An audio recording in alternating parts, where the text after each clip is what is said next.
चांदोबा रामायण 19वा भाग। पंचवटीत आश्रम उभारून आपल्या पर्णशालेत सीता, राम आणि लक्ष्मण सुखाने राहू लागले। हेमंत ऋतू येऊन ठेपला होता। एके दिवशी प्रातःकाळी ते तिघेही स्नानासाठी गोदावरी नदीच्या काठी जात होते।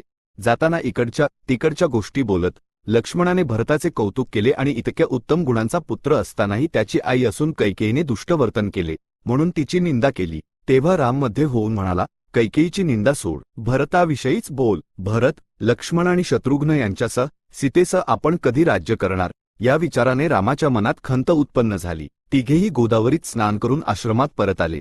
सकाळची करावयाची कर्मकांडे पूर्ण करून ते पर्णशालेत बसले असता त्या वाटेने एक राक्षसी स्त्री आली। ती रावणाची बहीण शूर्पणखा होती। तिचा चेहरा विकृत होता। मोठे पोट, तांबडे केस आणि भयानक आवाज तिला होता। ती वयस्कही होती। त्या अनाकारी स्त्रीने रामाला पाहताच त्याच्यावर मोहित झाली। तिने रामाला वंदन करून म्हटले, तुझा वेश पाहिला तर तू मुनीसारखा दिसतोस, पण तुझ्याजवळ शस्त्रे आहेत, पत्नीही आहे। तू आमच्या राक्षसांच्या देशात कसा आला आहेस? रामाने तिला आपली खरी हकीकत नीट सांगितली। सीतेविषयीही सांगून तो म्हणाला, तू कोण आहेस, कोणाची कन्या आहेस? शूर्पणखा म्हणाली, माझे नाव शूर्पणखा आहे, मी कामरूपिणी आहे, एकटीच्या संपूर्ण वनात फिरत असते। तू रावणाचे नाव ऐकले असशील, तो अत्यंत बलवान व पराक्रमी आहे।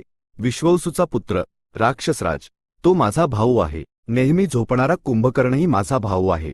विभीषणसुद्धा माझा भाऊच आहे, पण त्याच्यात राक्षसांचे गुण नाहीत। अत्यंत पराक्रमी खर आणि दूषण हे माझे भाऊ आहेत। तुला पाहताच माझे सारे आप्त सोडून तुझी पत्नी व्हावे अशी इच्छा झाली आहे। मी अत्यंत शक्तिशाली आहे, या सीतेला सोडून मला विवाह कर। ही स्त्री विकृत आणि कुरूप आहे, तुला योग्य नाही। आपण दोघे एकमेकांस योग्य आहोत। या संपूर्ण दंडकारण्यात आपण आनंदाने विहार करू। राम शूर्पणखेला म्हणाला, माझी आधीच एक पत्नी आहे। माझी पत्नी मला अत्यंत प्रिय आहे। तुला पाहिले तर तू चांगल्या कुळातील वाटतेस, तुला सवती असणे योग्य नाही। याच्याकडे पहा, हा माझा धाकटा भाऊ आहे, तो देखणा आणि पराक्रमी आहे। पत्नीला सोबत न आणता येथे आला असून ब्रह्मचारी म्हणून राहतो। तू याच्याशी विवाह केलास तर तुला सवतीची बाधा राहणार नाही। हे ऐकताच शूर्पणखाने रामाला सोडून दिले आणि लक्ष्मणाकडे जाऊन त्याच्याशी विवाह करण्याची विनंती केली। लक्ष्मण हसत म्हणाली, अगं बाई, तू फारच नाजूक दिसतेस। मी सेवकासारखे जीवन जगतो, तू माझ्याशी विवाह केलास तर तुलाही दासीसारखेच राहावे लागेल। माझा स्वामी तर रामच आहे, त्यांच्यासाठी दुसरी पत्नी होणेच तुला अधिक योग्य आहे। तुझ्यासारख्या सुंदर स्त्रीशी विवाह झाल्यावर राम आपली पहिली पत्नी सोडून देतील, कारण ती विकृत आहे, शिवाय वयस्कही आहे। राम आणि लक्ष्मण दोघेही आपली थट्टा करीत आहेत, हे शूर्पणखेला समजले नाही। ती पुन्हा रामाकडे येऊन म्हणाला, या वयस्क कुरूप स्त्रीशी विवाह करून तू माझ्या सौंदर्याचा अपमान करीत आहेस। हिला मी आत्ताच गिळून टाकीन, त्यानंतर सवतीचा त्रास न राहता आपण दोघे सुखाने राहू। असे बोलून ती सीतेकडे झेपावली। सीता भयभीत होऊन पळू लागली। शूर्पणखा तिचा पाठलाग करू लागली। तेव्हा राम लक्ष्मणाला म्हणाला, दुष्टांशी केलेली थट्टा किती वाईट ठरते, हे पाहिलेस ना? सीतेला कोणतीही हानी होऊ देऊ नकोस, या शूर्पणखेला अंगहीन कर। लक्ष्मणाने रामाजवळ असलेली तलवार उचलली आणि शूर्पणखेचे नाक व कान कापून टाकले। ती वेदनेने मोठ्याने किंचाळत ज्या मार्गाने आली होती त्याच मार्गाने दाट वनात पळून गेली। जनस्थानात खर अनेक राक्षसांचा बसलेला असताना अंगातून रक्त वाहत शूर्पणखा तेथे येऊन जमिनीवर कोसळली। नद्यांसारखे रक्त वाहत असताना विकृत अवस्थेत आपल्या जवळ पडलेली शूर्पणखा पाहून खर म्हणाला, तीनही लोकांत मला पाहून सर्वजण भयभीत होतात। असे असताना तुला अशी अवस्था करून स्वतःचा जीव धोक्यात घालणारा तो कोण आहे? शूर्पणखाने त्याला सीता, राम आणि लक्ष्मण यांविषयी सांगितले आणि त्यांनी आपल्यावर कसा अपमान केला ते सर्व सांगितले। मग ती म्हणाली, तू त्या तिघांना ठार मारून त्यांचे रक्त येथे आणलेस तर ते मी पिऊन टाकीन, हीच माझी इच्छा आहे। खराने आपल्या अनुचरांपैकी 14 जण निवडून सांगितले, तुम्ही जा, शूर्पणखाने सांगितलेल्या त्या तिघांना ठार मारा आणि त्यांचे रक्त शूर्पणखेसाठी घेऊन या। ते 14ही शूर्पणखेला सोबत घेऊन रामाच्या पर्णशालेकडे गेले। शूर्पणखाने सीता, राम आणि लक्ष्मण यांना दाखवत म्हटले, त्या तिघांनाही तात्काळ ठार मारा। सर्व राक्षस शस्त्रांसह येत आहेत। हे पाहून राम लक्ष्मणाला म्हणाला, यांचा प्रश्न मी पाहतो, तू सीतेजवळच राहा। असे म्हणून राम राक्षसांसमोर गेला आणि म्हणाला, तुम्ही सगळे कोणत्या कारणाने माझ्यावर चाल करून आला आहात? येथील मुनींना राक्षसांच्या त्रासापासून वाचवीन असे वचन देऊन मी हे धनुर्बाण सोबत ठेवले आहेत। माझ्या हातून मरायचे नसेल तर ताबडतोब परत फिरा।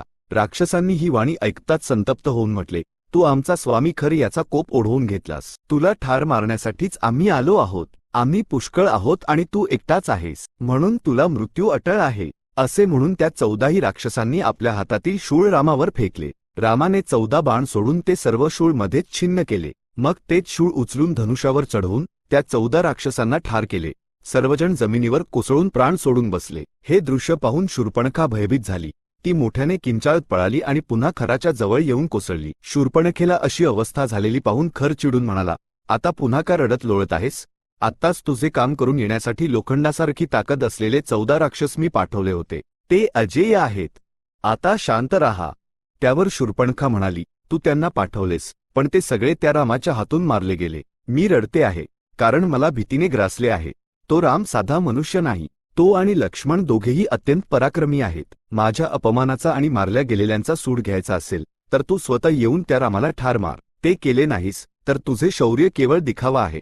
जनस्थानात राहण्याचाही तुला अधिकार उरणार नाही, कारण कधीतरी तो राम येऊन तुझे प्राण नक्कीच घेईल. किंवा रामाइतकेच बळ तुझ्यात आहे असे तू म्हणत असशील तर ताबडतोब येऊन त्याला ठार मार. ठार मारता येत नसेल तर त्याच्याच हातून मरण पत्कर. असे म्हणत शूर्पणखा जोरजोराने रडू लागली. सर्व राक्षसांच्या मध्ये अशा प्रकारे आपला अपमान झाल्याने खराच्या अंगात प्रचंड पौरुष संचारले. रामाच्या पराक्रमाची मी गणना करतो का? तुझ्या अपमानाचा विचार करताच माझ्या मनात असह्य क्रोध उफाळून येतो. त्या रामाला आणि लक्ष्मणाला मी स्वतः ठार मारीन. तू त्यांचे रक्त पिऊन टाक, असे खर म्हणाला. खराकडे 14,000 राक्षसांची मोठी सेना होती. त्या सेनेचा प्रमुख दूषण होता. दूषणाने ती सेना युद्धासाठी सज्ज केली. खर रथावर चढला आणि सेनेचा रामावर चाल करून गेला.